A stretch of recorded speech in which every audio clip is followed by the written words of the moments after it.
Thank you all for coming out tonight. We all know each other, but regardless, my name is Mike Smith, Chair of the Foundation for Establishing a New Mesopotamia, or the FENM. I hereby call this 53rd bi-monthly meeting to session. Present are the counselors of the Proliferation of Female Oppression, the Committee of Animal Refuse. Looks like we have the lead board members of the Society of Judicial Amputations, and board trustees of the Artificial Insemination of Ox and Camel. Thank you for coming out.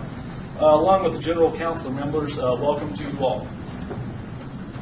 So today's meeting is slated to cover the proposed legal structure of New Mesopotamia, which we are, of course, agreed upon styling directly after Hammurabi's Code. Documentation of said legal structure will be filed under, looks like docket number 347A625, Article 2, Section B, and is titled Jurisdictional Proposals for New Mesopotamia. So, to get right to business here, we've got a list of proposed bills taken verbatim from Hammurabi's Code to present to the committee. Basically, we're going to run down the list. We're going to take a quick vote after we give a general description and hold a brief Q&A. Any questions before we begin?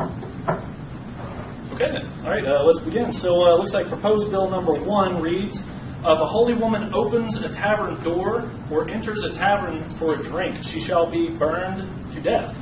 Any questions or concerns with this one? Yes, John from Ungulate Husbandry.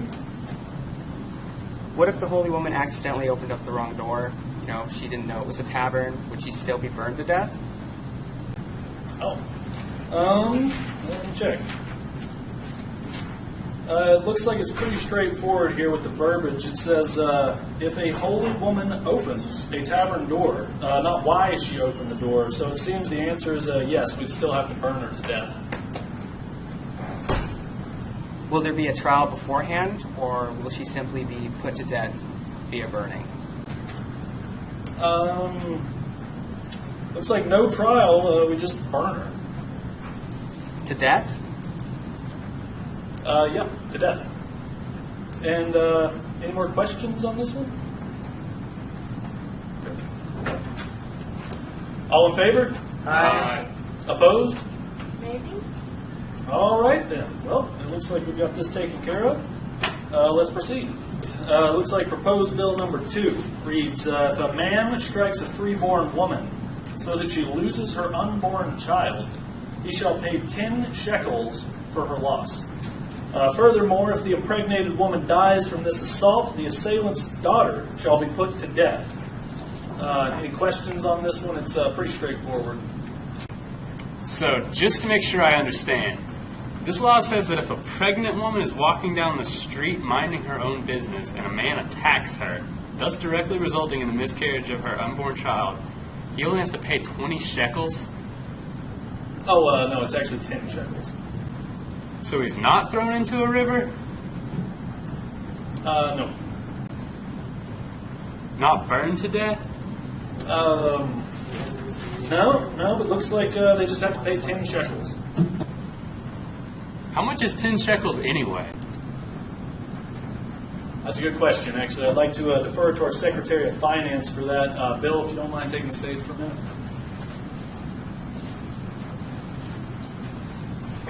Well, a shekel is a measure of weight in relation to gold. Opinions differ, but we can generally agree it's around 0.58 ounce troy, which is approximately 18 grams. The gold base was at $1,331 US per ounce as of 6 a.m. this morning. So you get a gram of gold equals around $41. This means a shekel would be in the neighborhood of $738.67. Multiply that by 10 would be $7,386.70 at today's gold prices. $7,000 for reparations in an unprovoked assault that resulted in the death of a woman's unborn child, with fines more subject to the relative economic worth of a precious metal than to the severity of the crime? That did it for me. All right, perfect. Do we have any more questions on that? Okay, thank you, Bill. Thank you very much. Okay, moving right along. So we've got, oh, yes. I'm sorry. Actually, there was one other thing. The second part of the law says what about the assailant's daughter again? Yeah, it says if the impregnated woman dies from this assault, that the assailant's daughter shall be put to death. So the daughter of the man who assaulted the woman is put to death. Yes, it appears so. Why isn't the man who assaulted the pregnant woman put to death instead of his innocent daughter? Oh, well, a man cherishes his daughter's life more than he does his own, so it's a worse punishment that way. So, would the innocent daughter being killed for the unrelated assault performed by her father on a pregnant woman be burned to death or thrown into a river?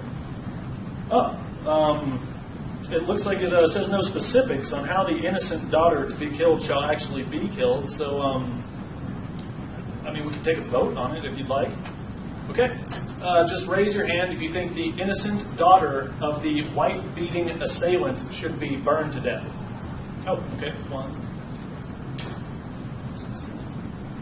Okay, and raise your hand if you think that the innocent daughter of the pregnant woman-beating assailant should be thrown into a river to die. Oh, wow, okay, all right, looks like we've got some swimmers here. All right, drowned it is. So just to be clear here, we're saying, in layman's terms, that if a man assaults any pregnant woman, anywhere, at any time, for any reason, and the woman's unborn child dies as a direct result of this assault, that the assailant shall not face trial, he won't be put to death, but shall have to pay a fine to the victim commensurate with the current price of gold on the global economic market.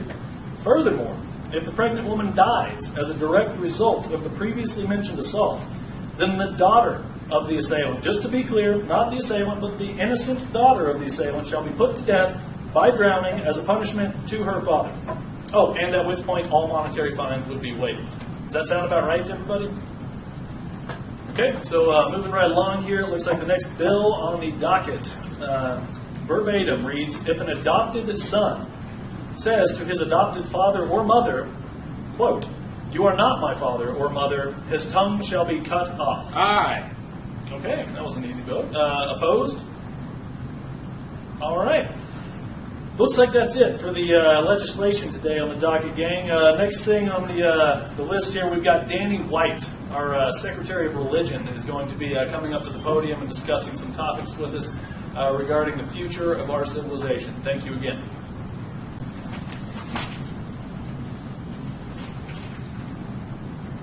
Hello. In regard to our religious beliefs, I feel that most of you would agree that, like our law, we should look to the ancient civilizations of Mesopotamia for guidance. Are there any objections to this notion? Great. All right, then let us continue. We need to decide what our official beliefs are concerning the beginning of the universe, for one. According to the Sumerians, there are hundreds of gods, and they are very similar to humans. Is everyone with me so far? Yes. I have a question. So why do we believe there are hundreds of gods? I mean, where did they all come from?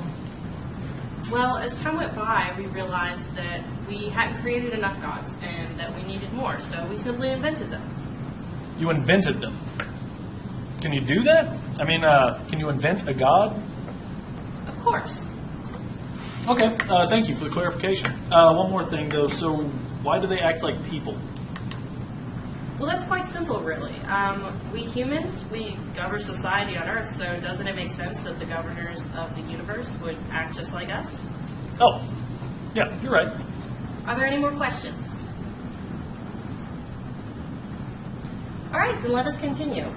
Although we have hundreds of gods for our every given need and purpose, there are four primary gods that we look to, the ones who created the universe.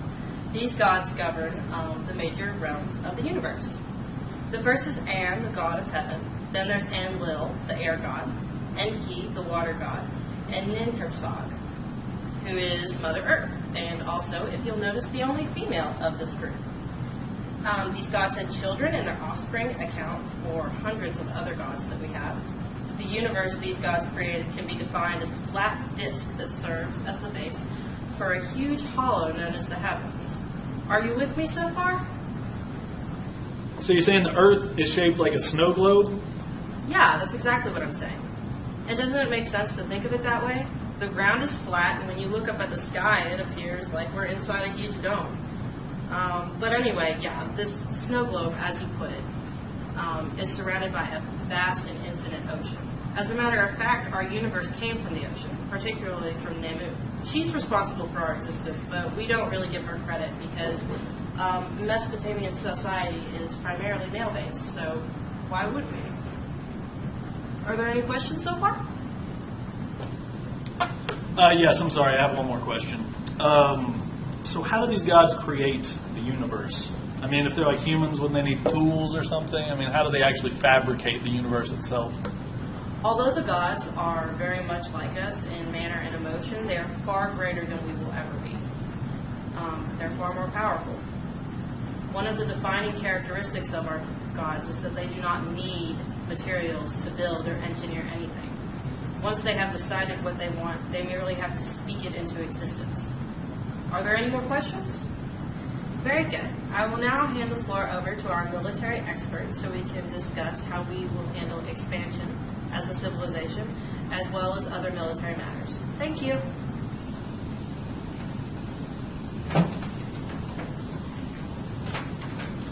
Hello, my name is David, and as the military expert, I will be providing details on how we will conduct military affairs based on Babylonian history. Through my research, I have found this article by J. A. Brinkman, who wrote about the foreign relations of Babylon.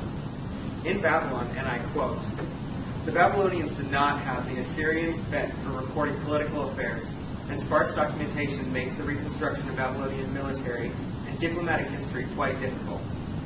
The major native sources for military history are the Babylonian chronicles, relatively incomplete and listing only scattered battles between 1500 and 700 BC.